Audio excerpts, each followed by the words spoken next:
Říká se, že ženy nejsou nikdy spokojené se svými vlasy. Já si to úplně nemyslím.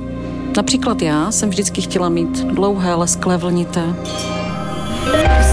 Mne by sa páčili gaštanové, poplecia, také ako mám. Blond alebo hnedé. Možno aj šedivé. Alebo vlastne hociaké.